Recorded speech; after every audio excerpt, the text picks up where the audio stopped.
Bienvenue sur Décortica Eco, mesdames et messieurs.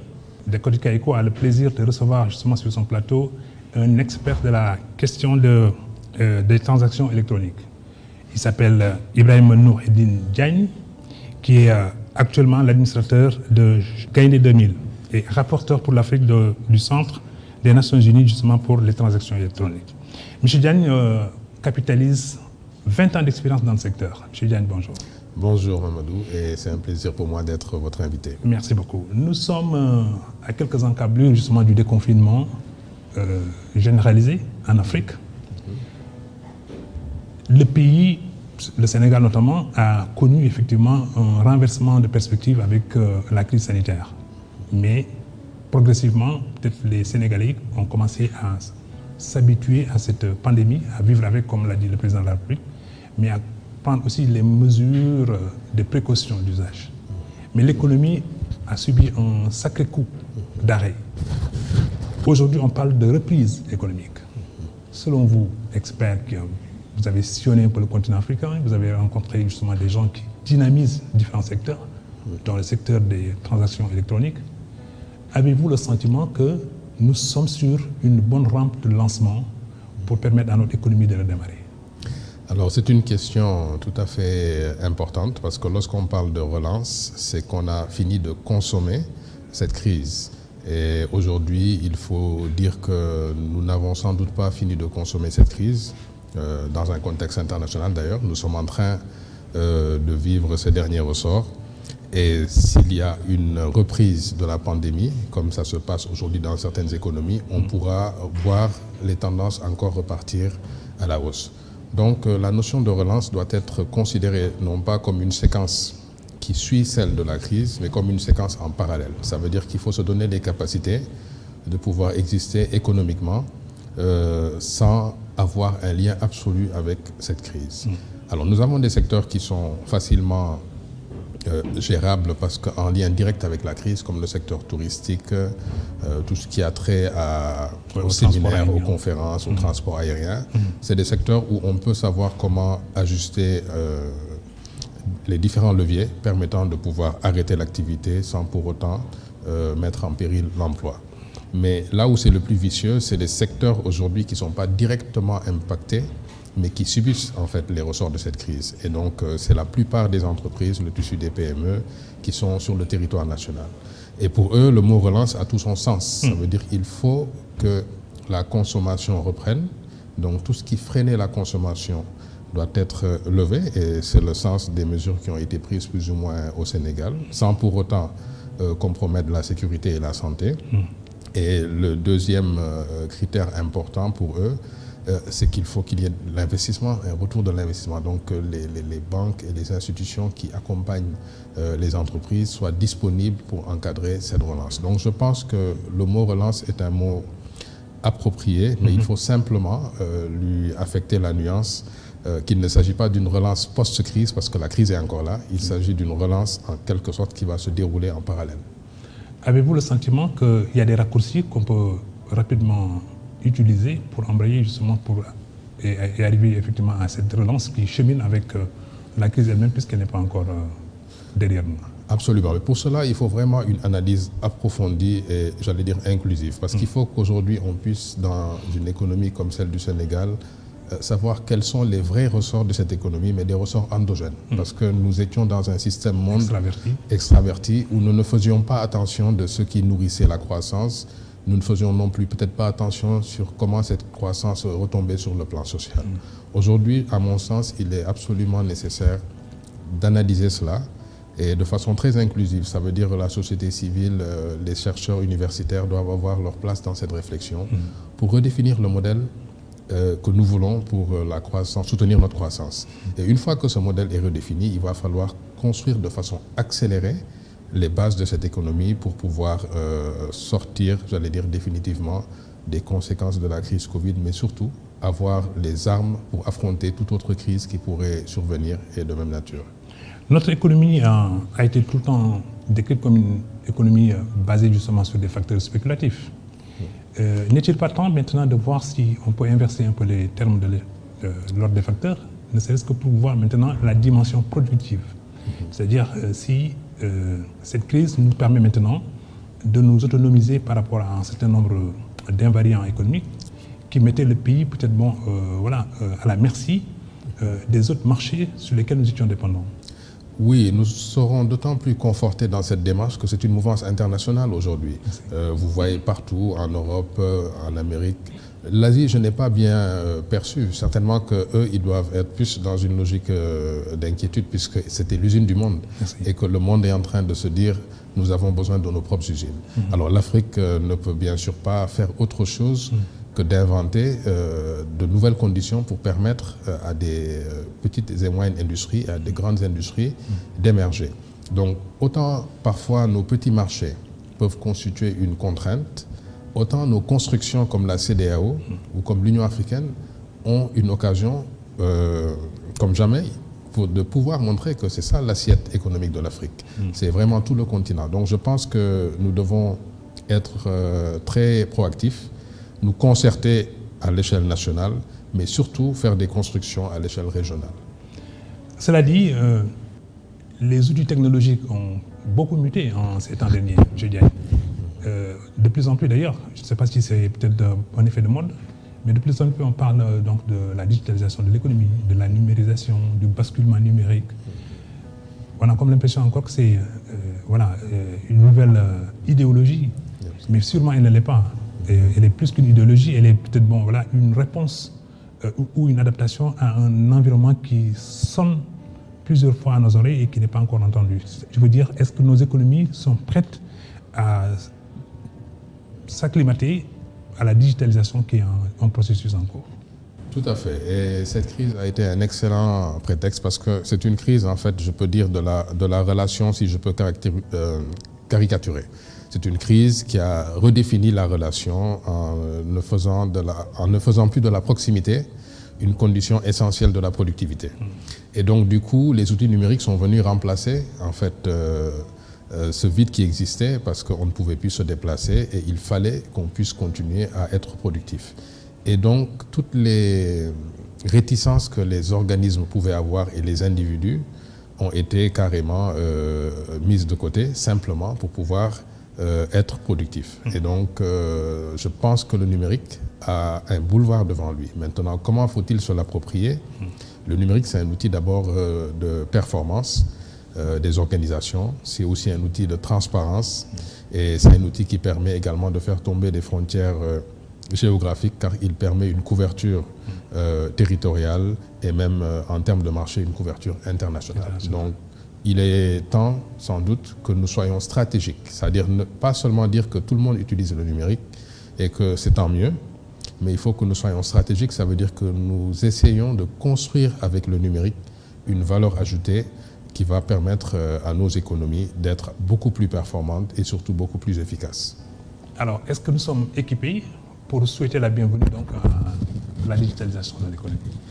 Alors, sur le plan mental, je pense que nous sommes tous équipés parce que cette crise nous a obligés à faire cela. Sur le plan juridique, nous avons plus ou moins ce qu'il faut. Sur le plan du marché, il faut aller plus loin. Il faut que nous ayons, comme je dis, des réglementations qui favorisent à la fois de la protection, parce que c'est ce qui se passe à l'échelle mondiale, oui, et en même temps de l'expansion, les deux en même temps. Sur le plan technologique, il y a deux niveaux. Il y a celui des compétences, où nous avons vraiment les compétences qu'il faut, et il y a le niveau des infrastructures, un domaine sur lequel nous ne sommes pas les plus forts. Donc nous devons aller chercher comment aligner des infrastructures et des services qui existent, que nous ne pouvons pas construire parce que nous n'avons pas fait les recherches qu'il fallait au moment où il le fallait, mais au moins nous les approprier dans le sens que la valeur ajoutée reste chez nous. Parce que tout le défi d'aujourd'hui, ce n'est pas d'où vient l'outil, mais c'est où reste la valeur ajoutée. Je pense que c'est ça qui doit être la base de la construction. Dans le passé, vous vous êtes illustré comme étant l'un des pilotes effectivement de la mise à niveau du guichet unique. Peut-être qu'à l'époque, ce n'était pas compris comme ça devrait pouvoir l'être aujourd'hui avec cette crise qui nous secoue.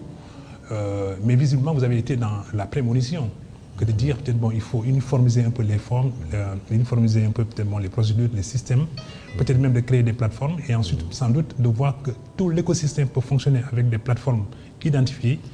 Et je crois que ça quand même, nous vous le devions et Dakotika est très heureux sans doute d'avoir en face de lui cet interlocuteur justement du guichet unique. Alors, réponse pour réponse.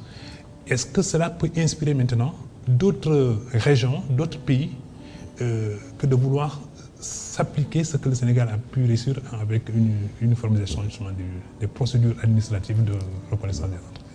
Absolument. Je pense que d'abord, il faut reconnaître tout le sens de l'anticipation de l'administration des douanes, parce que tout est parti de là, au milieu des années 80, quand même, c'est ancien. La logique de construire une plateforme pour les opérations douanières était déjà là.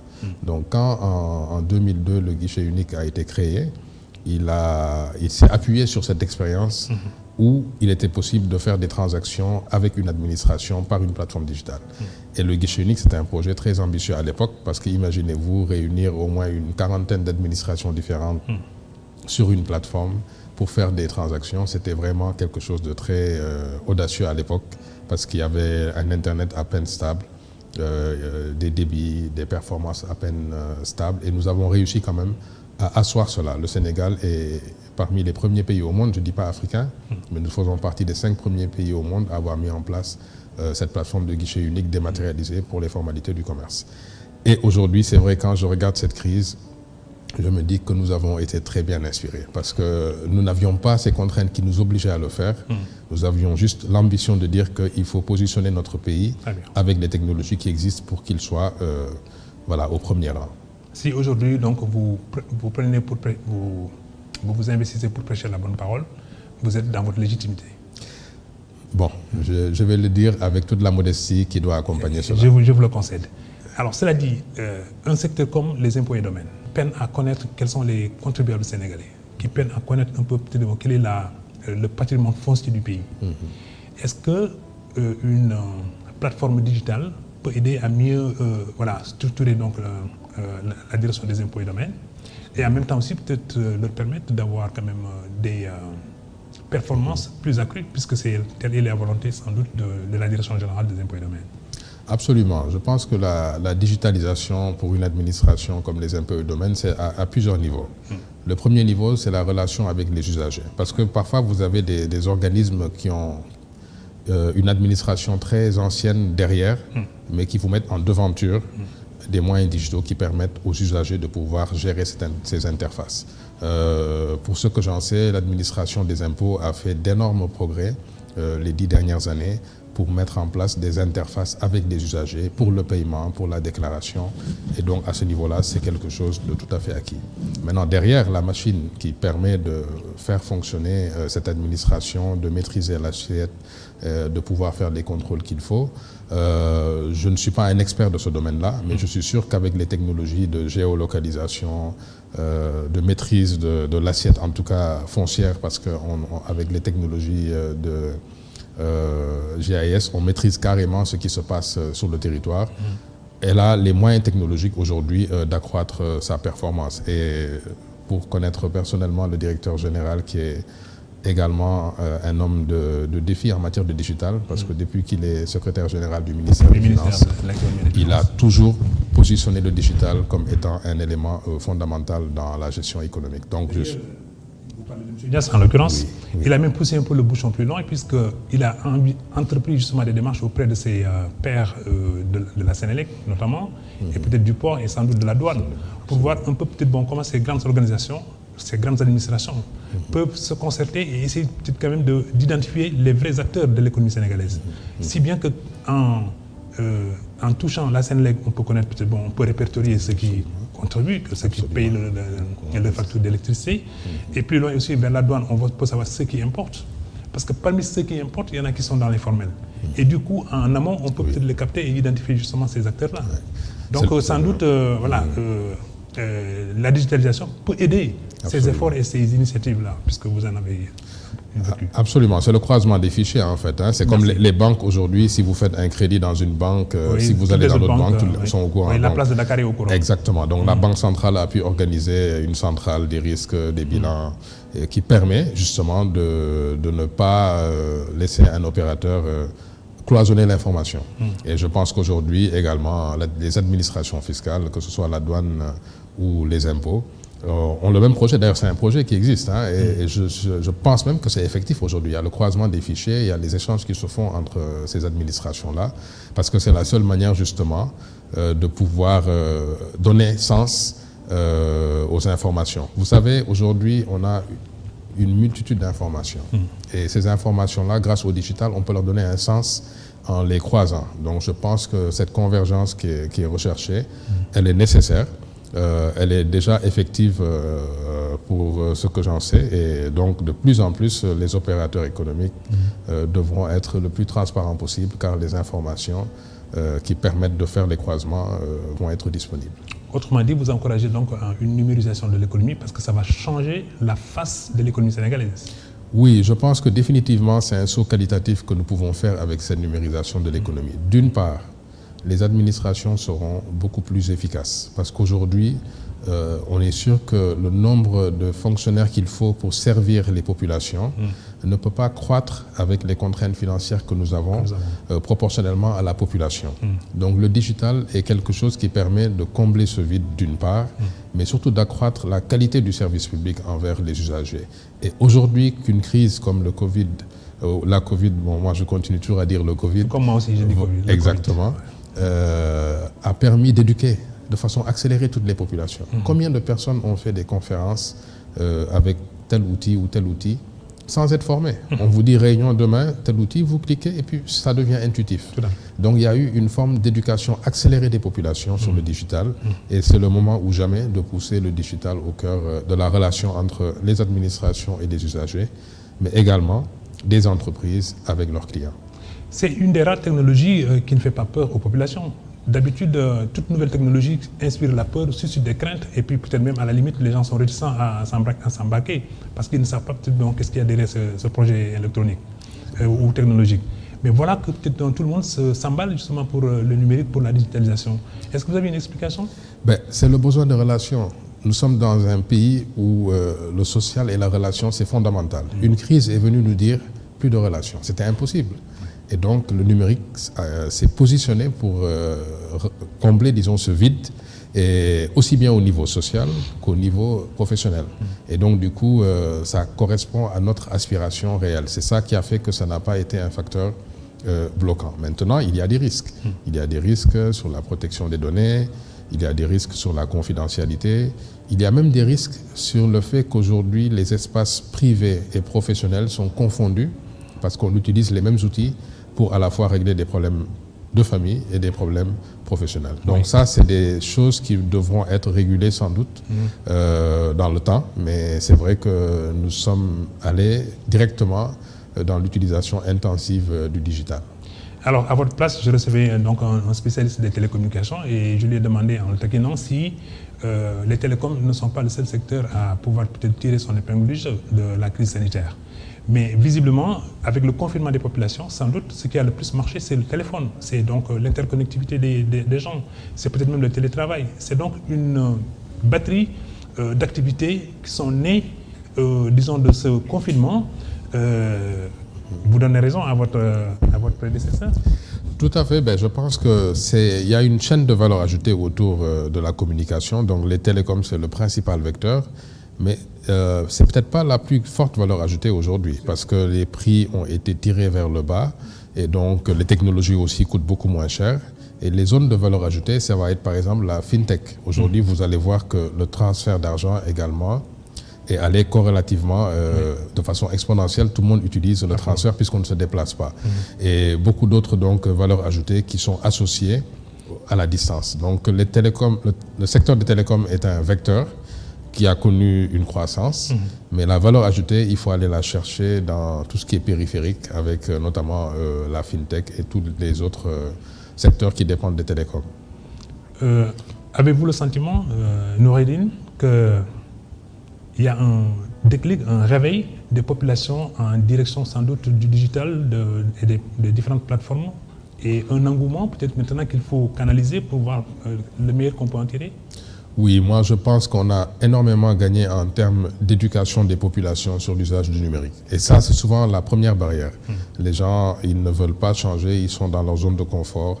Et il faut un tremblement de terre comme celui du Covid pour amener les gens obligatoirement à intégrer le digital et à lever toutes les contraintes que les personnes avaient. Maintenant, comment transformer cela en valeur? Parce que pour moi, toute la finalité, c'est de le transformer en valeur. Il ne faut pas qu'avec cet usage intensif, nos données soient exportées vers des plateformes internationales et que la valeur ajoutée réelle ne reste pas dans nos pays. Parce que c'est nous qui générons cette valeur. Et quand on génère une valeur, il faut capturer le maximum de retour de cette propre valeur. Comme disent les Asiatiques, et principalement les Chinois, qu'une crise est une situation d'opportunité qui se présente. Donc peut-être la crise sanitaire ayant impacté nos économies, ça a dû réveiller sans doute tout un potentiel. Maintenant qu'il faut peut-être transformer et l'essayer. Et donc voir les opportunités qui peuvent se dégager. Selon vous, est-ce qu'il y a des forces d'entrain de la relance économique, comme vous l'aviez dit dans votre propos liminaire, mais est-ce qu'il y a aussi peut-être des tendances lourdes d'une économie qui se dessine? Alors, d'abord, sur les forces d'entrain, je pense que ça va être à deux niveaux.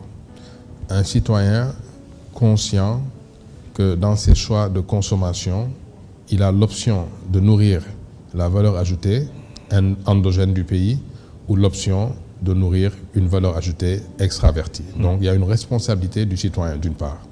Le deuxième niveau, c'est le gouvernement. Le gouvernement doit construire un environnement qui permette la promotion des valeurs endogènes. Donc, comme on dit, une sorte de préférence nationale qui ne dit pas son nom. Oui. Ce n'est même plus un mot qu'on prononce de façon complexée. La préférence nationale, c'est un élément important pour la construction d'une économie. Donc, s'il y a une combinaison d'une conscience citoyenne pour valoriser le local et la responsabilité d'un gouvernement pour promouvoir le local, alors là, on a les deux leviers qui permettent de construire cette nouvelle économie qui va nous rendre beaucoup plus résilients. Alors, les leviers sur lesquels s'appuyer, moi je pense que le numérique est un levier aujourd'hui fondamental parce qu'il est un accélérateur quelque part et nous avons aussi une diaspora qui est dans les principales régions du monde, qui travaille dans les très grandes entreprises, qui a des compétences et qui est capable de mobiliser ces compétences pour une construction digitale.